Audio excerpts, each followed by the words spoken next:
नमस्कार दोस्तों। हम सब जानते हैं कि हमारे देश में ज़मीन जायदाद को लेकर झगड़े लगभग हर घर में देखने को मिल जाते हैं। खासकर जब बात पैतृक संपत्ति की हो तो मामला और भी उलझा हुआ हो जाता है। आज हम 2025 में हैं। कानून में कई बड़े बदलाव हो चुके हैं। सुप्रीम कोर्ट भी इस विषय पर कई अहम निर्णय दे चुका है, लेकिन इसके बावजूद आम लोगों के मन में आज भी बहुत भ्रम है। किसी को यह समझ नहीं आता कि बेटे का कितना हक है, बेटी को बराबरी का हिस्सा मिलेगा या नहीं। अगर पिता की मृत्यु 2005 से पहले हो गई तो स्थिति क्या होगी और पोते पोतियों का अधिकार कहाँ तक बनता है।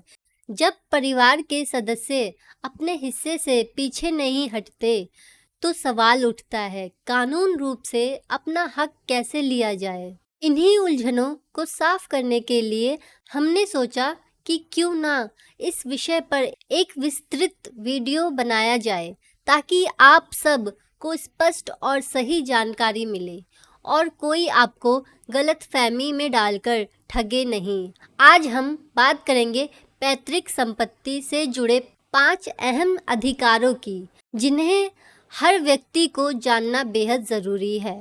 लेकिन आगे बढ़ने से पहले एक छोटी सी रिक्वेस्ट है।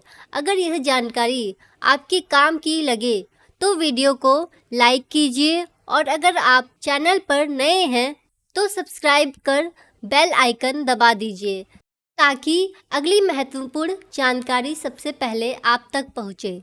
संपत्ति कितने प्रकार की होती है? आमतौर पर संपत्ति 2 तरह की होती है। पैतृक, जो कम से कम 3 पीढ़ियों से बिना किसी वसीयत या गिफ्ट के चलती आई हो। स्व अर्जित, जो किसी व्यक्ति ने अपनी मेहनत और आय से खरीदी हो। उदाहरण में समझें, अगर आपके परदादा का मकान आपके दादा को मिला, फिर आपके पिता को, और अब आप तक पहुंचा है, तो यह पैतृक संपत्ति है। लेकिन अगर आपके पिता ने आपकी कमाई से नया मकान खरीदा तो वह स्व अर्जित संपत्ति मानी जाएगी। यहाँ फर्क यह है कि पैतृक संपत्ति में हर नई पीढ़ी अपने जन्म के साथ ही हिस्सेदार बन जाती है, जबकि स्व अर्जित संपत्ति पर हक केवल मालिक का होता है। मालिक चाहे तो उसे गिफ्ट या वसीयत के जरिए किसी को भी दे सकता है। पैतृक संपत्ति से जुड़े 5 मुख्य अधिकार। जन्म से अधिकार। हिंदू कानून के अनुसार जैसे ही बच्चा जन्म लेता है, उसका हक पैतृक संपत्ति में बन जाता है। फर्क सिर्फ इतना है कि नाबालिग होने पर वह खुद कोर्ट में केस नहीं कर सकता, बल्कि उसके अभिभावक उसके अधिकार की रक्षा कर सकते हैं। बेटियों का बराबर हिस्सा 2005 संशोधन 2005 के बाद से बेटियों को भी पैतृक संपत्ति में बेटों के जितना ही हक है।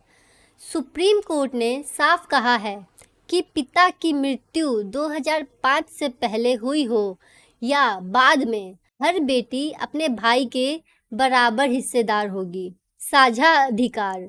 अकेले नहीं बेच सकते। पैतृक संपत्ति पर सभी सदस्यों का सामूहिक अधिकार हो जाता है। जब तक पारिवारिक बंटवारा ना हो, कोई भी सदस्य अकेले अपना हिस्सा नहीं बेच सकता। सबकी सहमति या कोर्ट का आदेश जरूरी होता है। पार्टीशन का कानूनी रास्ता। अगर परिवार में सहमति नहीं बन रही है तो आप सिविल कोर्ट में पार्टीशन सूट दायर कर सकते हैं। इसके तहत अदालत तय करती है कि किसका कितना हिस्सा है। परिवार चाहे तो फैमिली सेटलमेंट एग्रीमेंट बनाकर आपसी सहमति से भी बंटवारा कर सकता है। कोर्ट का सहारा लेने का अधिकार। अगर आपका हिस्सा रोका जा रहा है तो आप अदालत का दरवाज़ा खटखटा सकते हैं। नाबालिग होने की स्थिति में आपका गार्जियन आपके हक के लिए केस कर सकता है। कोर्ट में आप पार्टीशन इंजंक्शन या डिक्लेरेशन के लिए अर्जी दे सकते हैं। दोस्तों, उम्मीद है कि अब आपके मन में पैतृक संपत्ति को लेकर कई संदेह दूर हो गए होंगे। अगर यह जानकारी उपयोगी लगी हो तो वीडियो को लाइक और शेयर करें ताकि और लोग भी अपने अधिकार जान सकें। और चैनल सब्सक्राइब करना ना भूलें, क्योंकि हम ऐसे ही ज़रूरी विषयों पर हर हफ्ते वीडियो लेकर आते हैं।